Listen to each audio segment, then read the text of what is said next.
Sudhakar channel. नमोस्तु गुरुदेव। हमारे शहर में महाराज श्री एवं माता जी के संग आते हैं।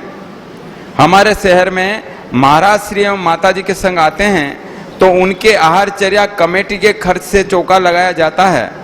बाद में समाज के अनेक लोग खाना खाते हैं एवं वाहन भी मंदिर जी के पैसे का होता है। इसमें क्या हमें दोष लगेगा? बहुत महादोष लगेगा। मंदिर के पैसे से, पहली बात तो मंदिर का पैसे से चौका होना ही नहीं चाहिए। गृहस्थ को ही नहीं खाना चाहिए तो मुनियों के त्यागियों के लिए खिलाना महान पाप। दूसरी बात, चौके के लिए अलग से दान इकट्ठा नहीं करना चाहिए। कोई व्यक्ति कहे कि मैं ये 5,000 रुपया चौके के लिए देता हूँ, उस पैसे से भी चौका लगता है तो मुनि के लिए त्याज्य है। पैसे के आहार दान के लिए कहीं पैसा देने का उल्लेख नहीं है। पैसा नहीं देना चाहिए और नई कमेटियों से लगना चाहिए।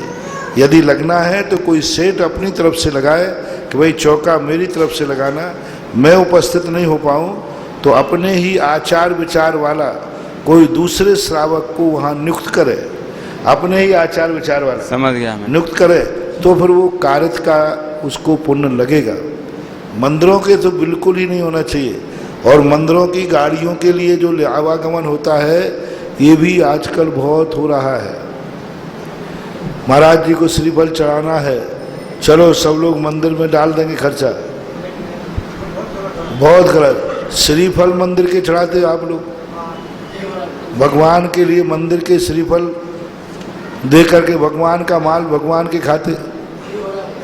बिना श्रीफल के आपको समाज से श्रीफल लेना है तो कृपया करके 10 रुपया 15 रुपया मंदिर जी में दो। आप लोग जब हम लोग आते हैं, आजकल तो हमने सिस्टम खत्म कर दिया, कमेटी की तरफ से कोई श्रीफल की व्यवस्था नहीं होगी। श्रीफल की व्यवस्था पिछले भीलवाड़ा में श्रेष्ठियों की तरफ से थी। 8 दिन जितने श्रावक आएंगे उनको सबको श्रीफल मेरी तरफ से, 1 महीने का किसी की तरफ से, 1 महीने किसी की तरफ से, ऐसे श्रीफलों की व्यवस्था होना चाहिए। सबसे बड़ा ये ध्यान रखना चाहिए।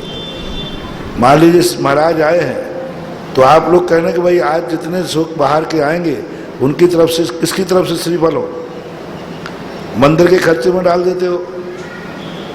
और मंदिर का पैसा कहाँ से आया? शांति धारा का। कहाँ से आया? अभिषेक का। तो ये पैसे को इसमें खर्च नहीं होना चाहिए। महान निर्माल है। अपने खुद के ले जाओ, नहीं तो आप अपने आपसी में बांट लो ना। आपस में बांट लो, 3 जने मिलके आपस में बांट लो। 2-3 जने मिलके बांट लो कि भाई जितना श्रीफल लगेगा हमारी तरफ से महाराज जी को चढ़ाओ, जिनको चढ़ाना वो तुम्हारा साधर्मी है, साधर्मी है, वो चलेगा। महाराज जी चौका भी जैसे 2-3 जने गए साथ में और 2-3 जने नहीं आए तो भी तीनों जनों की तरफ से मिलके लगा सकते हैं। कोई बात नहीं। हाँ, मिलके। मैं कह रहा हूँ आचार विचार वाला साधर्मी से चौका तुम लगाते हो या लगवाते हो तो बड़ा दोष नहीं है। लेकिन तुम चंदा चिट्ठा काट करके नौकर नौकरानी लगा दो तो ये नौकरों का बना हुआ साधु को नहीं खाना।